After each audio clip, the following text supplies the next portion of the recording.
ऐसे है रामस्वरूप जी के मेरा जन्म तो 1965 में पाकिस्तान के अंदर हुआ था। अच्छा उगनी लिया भारत में आकर हमारे जज्बा एक ही था कि सेना में जाएंगे हम्म, और देश की रक्षा करेंगे। हम्म, और हमारा जो इलाका पाकिस्तान में रह गया उसको हम एक दिन जीत के और उस गांव में वापस बसेंगे। ज़्यादा ही संकट आता तो फिर बर्फ को पिघलवा के पानी बना लेते हैं, हम्म, उसमें भी कोई दिक्कत नहीं है। तो साहब ऐसा है कि हमला तो सेना ही करती है, हम्म, बाकी उसकी वाहवाही लूटने के लिए राजनीतिक पार्टियां उसके मालिक बनती है, नहीं हटेगा। अब हम सामने से पाकिस्तान से घोड़ा लेके आ रहा है, उसको कहते हैं कि हम या हम मोदी के आदमी है, तो वो थोड़ा ही हटेगा। वहां तो सामने वाला घोड़ा दागेगा तभी वो भागेगा। मैं भर्ती हुआ 390 में, हम्म, हमारी पेमेंट थी 390 रुपया। जैसे फौज के मैं होता और ताई जी ने लेटर भेजना हो तो जने के जरिए हूँ भेजता। नमस्कार राम राम, मैं रामस्वरूप एक बार फिर हाजिर हूँ एक नए वीडियो सागे। इस वक्त मौजूद हूँ मैं बीकानेर जिले की कोलाइत विधानसभा को गांव है छिला कश्मीर। फौजी की आप देखा यहाँ की बॉर्डर पर है जो कोई एक सैनिक एक रक्षा के रूप में तैनात रहे है। और भारत की अगर सीमा की बात करें तो भारत में फौजी की जो एक ज़िंदगी है वो अहम हुआ चाहिए। अब जम्मू कश्मीर की बात करें तो बर्फीले इलाके में आदमी आप अगर रेगिस्तान की बात करें तो है जो रेतीलो इलाकों और धूल भरी आंधिया प्लस है जो कि गर्मी भी है। और सर्दी के में अगर बात करें तो नॉर्मल सर्दी के में। और दूसरी बात जट राजस्थान में सर्दी पर भी टाइम है जो कि जम्मू कश्मीर में बर्फ़ है जो टेम्परेचर है जो एकदम माइनस में पूछे। तो एक फौजी की ज़िंदगी कहीं हुआ है, एक फौजी को संघर्ष कहीं हुआ है, एक फौजी की दिनचर्या कहीं हुआ है, इन पर आप आज है जो कि चर्चा करांगा। और रिटायरमेंट है जगह अपने सागे फौजी साहब है आऊँ बातचीत भी करांगा। और आगे ज़िंदगी है जो कि दिनचर्या है बिंग बारे में जो कि एक आप बातचीत करांगा। और फौजी की एक ज़िंदगी हुआ है जो कि एक जगह जगह रहे हुआ है बा एक स्ट्रिक्ट ज़िंदगी हुआ है। और बीस जगह एक साफ़ सफाई या फिर आप बात करें तो अगर एक जगह दूसरी जगह जाना पड़े तो 1 मिनट में है जो भी जगह सारा कुछ है जो साफ हो जाए बड़े एक रेत है जो कि नजर आने लग जाए। तो फौजी साहब राम राम सब पहले। राम राम राम स्वरूप जी। अच्छा सब पहले तो आप अगर आप आपका जिला कश्मीर। परिचय की अगर जो बात करें तो कहीं परिचय आप राम राम राम स्वरूप जी, आपका जिला कश्मीर में स्वागत है। मेरा परिचय ऐसे है राम स्वरूप जी के मेरा जन्म तो 1965 में पाकिस्तान के अंदर हुआ था। अच्छा 1965 में पाकिस्तान के अंदर। पाकिस्तान के अंदर हुआ, फिर मैंने वहाँ तक तीसरी कक्षा तक वहाँ शिक्षा ग्रहण की। उसके बाद 1971 में युद्ध हुआ। युद्ध के दौरान हमारे गांव के अंदर मेरे ऊपर एक फायरिंग भी आया था, एलएमजी का ब्रस्ट फायर आया था।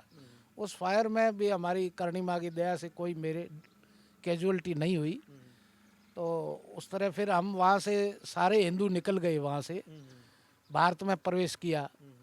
और अच्छा बी टाइम थे पाकिस्तान में रहूँ था किस गाँव हूँ तो के गांव हमारा कुछ ला। प्रेमेरी बेरी छाछरो था। हाँ, छाछरो डे आज तक 10 पैरा रेजिमेंट छाछरो डे मनाती है, क्योंकि उसको फतेह 10 पैरा रेजिमेंट ने किया था 1971 में। 10 पैरा रेजिमेंट अपने बाड़मेर में थी, बाड़मेर से छाछरों के ऊपर कब्जा 10 पैरा रेजिमेंट ने किया था। वो इसलिए उसकी यादाश्त में आज तक छाछरो डे मनाती है। उस दिन युद्ध की जो डेट थी उस डेट में। जब भारत थे पाकिस्तान युद्ध के में भारत आया है तो बी टाइम में तारबंदी तो ही को नहीं तो आने जानो खुलो बी टाइम। तारबंदी नहीं थी, 5-6 महीने बॉर्डर खुला रहा था। लोग आते थे, हिंदू लोग थे हमारे। जब हम विदेश में रहते थे तो हमारे अंदर ये एक भावना होती थी कि हम अपने हिंदू देश में जाएं और हिंदुत्व को कायम रखें। हमारे को शौक था, क्योंकि हम मुस्लिम कंट्री में थे और हमारी रिश्तेदारियां भी यहाँ राजस्थान में हुआ करती थी। बाड़मेर, जैसलमेर, जोधपुर जिले तक हमारी पुरानी पुरानी रिश्तेदारियां थी। बहन बेटी हमारी यहाँ शादी की हुई थी, तो उनको बॉर्डर पड़ने के बाद में हमारे को आना जाना बंद हो गया। तो हमारे मेरे दादाजी ने वैसे पासपोर्ट बनाया था यहाँ युद्ध से पहले यहाँ भारत आने के लिए, लेकिन कुदरती वो युद्ध लग गया, पासपोर्ट की जरूरत ही नहीं पड़ी। हम लोग सब आ गए। आए तो गए, अच्छा ही हुआ एक तरह से। हम यहाँ आके सेट हो गए। आज अभी हमारे पास उतनी प्रॉपर्टी जितनी वहाँ थी, वहाँ प्रॉपर्टी हमारी सारी वहाँ रह गई। जमींदार के पास क्या होता है, जमीन और मकान, दो ही तो चीज़ होती है, धन और क्या है। तो मकान वहाँ छूट गए। जमीन आज मेरे फादर के नाम 1600 बीघे जमीन थी, क्योंकि पाकिस्तान में ये लिमिट वाला सिस्टम नहीं था, ठीक है ना। इसमें जो सीलिंग एक्ट था वो वहाँ नहीं था, जितनी ज़मीन थी वो अपने खाते करवा सकता था। अच्छा अगर आप एक फौजी की जिंदगी की बात करा तो कहीं कुछ है कि जिंदगी में रहे फौज की। देखो, फौज की ज़िंदगी बहुत ही टफ और एक्टिवेट होती है। हमने 72 में स्कूल में एडमिशन लिया भारत में आकर। हमारे जज्बा एक ही था कि सेना में जाएंगे और देश की रक्षा करेंगे, और हमारा जो इलाका पाकिस्तान में रह गया उसको हम एक दिन जीत के और उस गांव में वापस बसेंगे, ये हमारा उद्देश्य था। हमने 72 में फर्स्ट क्लास मेडल है, 82 में 15 अगस्त को सेना में ज्वाइन कर लिया था। 10 साल का पढ़ाई करके और सीधा ज्वाइन कर लिया था सेना। ट्रेनिंग सेंटर में ट्रेनिंग किया, मुझे बढ़िया कोर मिला, इलेक्ट्रिकल एंड मैकेनिकल इंजीनियर। उसके अंदर मैं ऑटोमोबाइल इंजीनियर था। तो अच्छी सेवा दी हमने कई यूनिटों में। सिक्किम में सर्विस की हमने, आसाम में सर्विस की हमने, मध्य प्रदेश में की, और अपने इसमें आंध्रा में, सब जगह, हैदराबाद, बड़ोदरा, लास्ट में बीकानेर पोस्टिंग थी मेरी। बीकानेर से मैंने 16 साल 6 माह सेवा दे के रिटायरमेंट लिया। बस सेना की ज़िंदगी, सेना में भी अलग अलग विभाग होते हैं, जितने अपने सिविल में डिपार्टमेंट में इतने ही वहाँ भी होते हैं। उसमें अगर इन्फेंट्री है तो कम पढ़े लिखे उसमें जाते हैं, जिसको पैदल सेना बोलते हैं।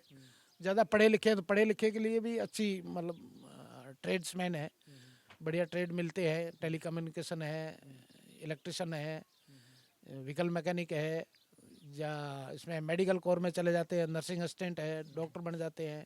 इस तरह के अच्छे अच्छे ट्रेड होते हैं वहाँ भी। अच्छा, अगर आप जम्मू कश्मीर की इनने बात करां या फिर भारत और चाइना के बॉर्डर की बात, बट माइनस है जो माइनस जो टेम्परेचर है वो माइनस में बुझी है।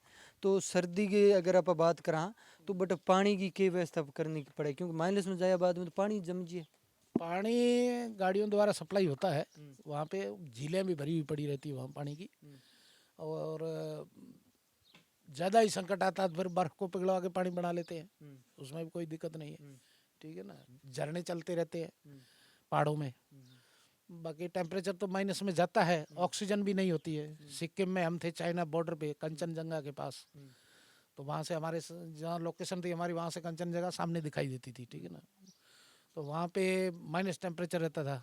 खाना हम बनाते थे तो खाना पकता नहीं था, चावल बनाते थे कच्चे रह जाते थे। तो इस तरह से मतलब रात में ऑक्सीजन भी बहुत कम रहती, मुंह के ऊपर ओढ़ने नहीं देते थे वहाँ। एक संतरी हुआ करता था, रात में अगर नज़र रखता था किसी नाक के ऊपर ओढ़ा हुआ तो उसको बिस्तर हटाता था वो, नहीं तो आराम से उसका सांस निकल जाता था, पता ही नहीं चलता था सैनिक का। बुखारियाँ लगी रहती थी अंदर, जिससे वो बैरिक गर्म रहती थी। ठीक है ना, वो कि गर्म पानी से हाथ पैर धोते थे। ज़्यादा टाइम वहाँ रखते नहीं है आदमी को, 18 महीने से ज़्यादा अलाउ नहीं है वहाँ पे। बर्फ़ लग जाती है आदमी को, तो बर्फ़ लग जाती है तो अंग भंग हो जाता है। बहुत ही कठिन जीवन है सेना का।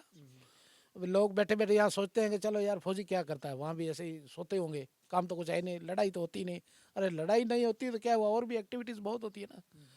कुछ कई जगह है जो एक्सरसाइज करते रहते हैं फौजी, अपनी ट्रेनिंग करते रहते हैं, रूटीन ट्रेनिंग होती रहती है। ट्रेनिंग भी ऐसे पीरियड मिलते हैं, ज़्यादा से ज़्यादा ठंड पड़ती है दिसंबर जनवरी में, उस समय होती है। और ज़्यादा से ज़्यादा गर्मी पड़ती है मई जून में, तो उस समय ट्रेनिंग चलाते हैं कि आदमी को टफ बनाया जाए, हर मौसम में वो आदमी फिट रहे युद्ध के टाइम। नहीं तो ऐसे बैठा के रखेंगे तो वो तो बढ़िया बन जाएंगे। तो साहब ऐसा है कि हमला तो सेना ही करती है, बाकी उसकी वाहवाही लूटने के लिए राजनीतिक पार्टियां उसके मालिक बनती है। ठीक है, गांव में पहलवान तो कुश्ती लड़के जीतता तो पहलवान है, लेकिन दोनों पक्ष जो होते हैं ना, एक बोलते हैं यार हमारा आदमी था, दूसरा बोलेगा यार वो पहलवान हमारा आदमी था। लेकिन वो तो किसी का भी आदमी जीतता तो लड़ता तो वो पहलवान है ना, तो लड़ती तो सेना है। तो सेना तो दोनों पार्टियों की बराबर है। अब आज कांग्रेस का राज है, आज मोदी का राज है, तो कल कांग्रेस का राज आएगा, सेना चेंज थोड़ी होगी, सेना तो वो ही रहनी है। कांग्रेस राज आओ और चाहे मोदी राज आओ। जो कि पार्टी है बड़ी बे, पक्ष और विपक्ष मत रोटी से वो मतलब अपनी वाहवाही लूटने के लिए, जनता को बेवकूफ़ बनाने के लिए करती है। अब जो सैनिक है वो उनसे बेवकूफ़ बनेगा नहीं, क्यों? सैनिक को पता है कि युद्ध कौन लड़ता है और कैसे लड़ा जाता है। वो उनको युद्ध कला सिखाई जाती है। ठीक है, किसी राजनीतिक के प्रेशर के कहने से दुश्मन नहीं हटेगा। अब हम सामने से पाकिस्तान से घोड़ा लेके आ रहा है, उसको कहते हैं कि हम या हम मोदी के आदमी है, तो वो थोड़ा ही हटेगा। वहाँ तो सामने वाला घोड़ा दागेगा तभी वो भागेगा। ठीक है ना। अच्छा, एक बात करा तो पहले कांग्रेस को राज हो, अभी बीजेपी को राज है, तो देश किस राज में मजबूत हुई हो? का मतलब ये होता मजबूती है की कि अगर देश की मजबूती जो डिफेंस को बजट ज्यादा देता है तभी डिफेंस मजबूत बनेगा, हथियार खरीदेगा। ठीक है, मोदी जी ने अच्छा इंटरेस्ट लिया है, बजट अच्छा दिया है डिफेंस को, सेना के लिए भी अच्छा काम किया है उन्होंने। सैनिकों की वेतन वगैरह के बारे में वेतन आयोग तो दिया था, लेकिन आगे कुछ झूठे वायदे कर दिए, उसमें से कुछ झूठे निकल गए। पे फिक्सेशन वगैरह, फिटमेंट एक्टर फैक्टर बोला था कि हम फिटमेंट फैक्टर हर 2 साल बाद देंगे, वो दिया नहीं, मुकर गए, ठीक है ना। घोषणा तो की थी लेकिन दिया नहीं जवानों को, इसलिए जवान थोड़े उनसे नाराज है इस मामले में। बाकी कांग्रेस वाले जो कहते हैं वो करते हैं, नहीं तो झूठा वायदा या वो जुमलाबाजी नहीं करते हैं, ठीक है। बाकी सेना तो कांग्रेस और बीजेपी और सेना तो एक ही है दोनों की, ऊपर कमांडर ही बदलता है, बाकी थल सेना अध्यक्ष ही चेंज होता है, बाकी तो सब वही होते हैं, लड़ने वाले तो वही जवान हैं, ठीक है ना। अच्छा पहला जिया सेना के मैं बात करते तो भर्ती होना भी आसान हो तो पहले बहुत आसान था, आसान मतलब वैकेंसीज ज़्यादा थी, पॉपुलेशन कम थी। जब मैं सेना के अंदर 1982 में भर्ती हुआ तो मुश्किल से 200 आदमी आए थे भर्ती होने के लिए, और आज अगर सेना की भर्ती खुलती है तो 5 किलोमीटर लंबी लाइन लग जाती है ओपन भर्ती में। अच्छा तो पहला बेरोजगारी टाइम में बढ़ गई ना। पहला टाइम तनख्वाह कितनी होती फौज की हाँ, मैं भर्ती हुआ 390 में, हमारी पेमेंट थी 390 रुपया टोटल, 205 हमारी बेसिक थी और प्लस डीए मिला के 390 बनता था हमारा रिक्रूटमेंट के टाइम का। उसके बाद हम कसम परेड होके सिपाही बन गए तो हमारी 500 रुपये पेमेंट हो गया। उसके बाद फिर चौथा वेतन आयोग आउट हुआ, उसमें हमारी हो गई 1000 रुपये, 750 या 1000 ऐसे हुई थी, अब काफ़ी टाइम हो गया। फिर तनख्वाह तो बाद में जब छठा वेतन आयोग निकला उसके बाद सैनिकों की तनख्वाह ज़्यादा हुई है, बढ़ने लगी। पहले क्या था, मैं रिटायरमेंट आया फरवरी 99 में, उस हाल- समय मेरे को हाल- 3.5 लाख अमाउंट मिला, और आज एक सिपाही अगर रिटायरमेंट आता है तो 50 लाख लेके आता है। अच्छा थारले टाइम की अगर बात करा तो जब टाइम थे फौज में अभी टाइम भी कोई युद्ध हुआ कि युद्ध ऐसे बाहरी युद्ध तो नहीं हुआ, लेकिन लंका में हमारी सेना गई थी, और ये जो छोटे मोटे ऑपरेशन होते हैं JKNLF, Jammu Kashmir liberation front, ठीक है, उनका हंगामा होता रहा, अंदरूनी जो गुट है पार्टियां, उनमें हमारी IAS ड्यूटियां लगती थी। हमने सिलीगुड़ी में रहते थे तो ये मिर्क की एक जगह है, ठीक है, दार्जिलिंग में मैं IAS ड्यूटी करके आया हूँ। वहाँ पे सिविल बसें थी हमारी, 80 बस वहाँ से हम निकाल के लाए थे, ठीक है। हमारे पास 3 गाड़ी थी, एक गाड़ी आगे लगाई, एक गाड़ी पीछे, और एक अधिकारी की जीप थी, मजिस्ट्रेट साथ में रहता था। 80 बस हम मिर्क से निकाल के लाए थे सिलीगुड़ी। यू सर यूक्रेन युद्ध चलन लाग रही है तो आप ये मान सका कि अमेरिका के कहने कहने मत यूक्रेन है जो रूस उल्टो पंगो ले लियो अमेरिका तो साहब एक अंग्रेजों की राजनीति यही है, बस दोनों गुटों को लड़ा वो बोलते ना क्या अपने भारत में लड़ा लड़ा के ही तो राजनीति करके भारत में राज कर गए वो। तो उनका तो काम है दूसरे को आगे करना, पीछे से सपोर्ट करना। इस तरह से इजराइल को आगे किया है, पीछे से वो सपोर्ट कर रहे हैं, और इजराइल की इतनी हिम्मत थोड़ी जो इतनी बड़ी कंट्री से मुकाबला कर दे, ताकत तो उसकी अमेरिका ही है पीछे से। यूक्रेन है मतलब अमेरिका के कहने मत आंगली लाग तो की लेकिन अब पार पड़न लाग रही को हाँ, अब यूक्रेन तो देखो जो आगे वहाँ आदमी बढ़ता है और पिछली ताकत उसकी हट जाती है तो वो पछताता ही है, ठीक है। अब उसके पीछे से धीरे धीरे ताकत हट रही है, इसलिए वो पछतावा कर रहा है, देश अपना बर्बाद कर दिया उसने, जोश में आके हाथ तो भर ली अमेरिका को, लड़ाई का मैदान यूक्रेन को दे दिया अमेरिका को, लड़ो। अब लड़ाई तो यूक्रेन के झंडे के नीचे हो रही है, लेकिन सैनिक अमेरिका वाले भी है उसके अंदर, ठीक है, साथ में मिलो साथ में है, हथियार अमेरिका के हैं, ताकत तो पूरी अमेरिका की लड़ रही है वहाँ, खाली यूक्रेन का तो झंडा है वहाँ युद्ध के मैदान में, बाकी लड़ तो अमेरिका रही है, ये चीज़ है। अच्छा, आज फौज की जिंदगी आसान है या पहले आसान होती देखो जिंदगी तो सेना में तो वही है, ठीक है, 5 किलोमीटर बीपीटी होती थी तो 5 ही आज हो रही है, उस दिन भी 5 किलोमीटर दौड़ना पड़ता था, आज भी उतना ही दौड़ना पड़ता है। अच्छा फौज के मैं ड्यूटी एक आप वही है, सिविल नाइट हूँ ड्यूटी देनी है, हथियार चलाने हैं, आज थोड़ी इजी है क्योंकि आज हथियार आधुनिक आ गए, हल्के आ गए, तो पीठ पे भी पहले वो सेट वगैरह होते थे, एक एक सेट 20-20 किलो 25-25 किलो वजन का होता था, जवान पीठ पे लेके चलता था। आजकल ये मोबाइल्स आ गए छोटे छोटे जेब में, तो 20-25 किलो तो उसके पीठ का वजन उतरा ना, तो ये सुविधा ही हुई ना। अब जवानों को तो आज वहाँ बैठे हुए अपने बीवी से बात कर लेते हैं आराम से, मजे से, दिन में 10 बार कर लो वीडियो कॉल करके। फौज में हम अगर होते थे लेटर डालते थे, वो लेटर जब हम छुट्टी आते थे तब जाके कहीं डाक में लेटर घर पहुंचता था, अच्छा जी फौज में होता थे पैसे भेजते थे तो मनी सुनो, ऑर्डर मिलता ही नहीं था घर सुनो पे। जी थे फौज के मैं होता और ताई जी ने लेटर भेजनो हो तो जने के जरिए में भेजता भाई डाक भेजते थे लेकिन लेटर पहुंचता नहीं था, गांव में भी डाक सुविधा नहीं थी, बरसलपुर आके डाल देते थे, वो बरसलपुर वाला रजिस्ट्री लेटर नहीं देता था। एक बार मैंने ड्राफ्ट भेजा वहाँ से, बैंक का बना के वो रजिस्ट्री किया, फसल वालों ने रख लिया। वो मेरे को 1 साल बाद जाके मिला वो ड्राफ्ट। वो जो 6 महीने बाद तो वो खारिज ही हो जाता है। क्या करें, मजबूरियाँ थी। आजकल तो फ़ोन पे टक डाले पैसे, फ़ोन से बात हो जाती है। हम एसटीडी पे जाते थे, बीकानेर में कोई बच्चा हमारा पढ़ता था, उससे नंबर लेके बात करते थे।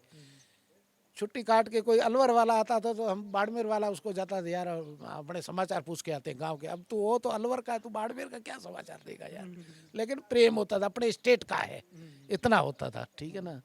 तो देश की अगर आप बात करा तो असली हीरो है जगह फौज है।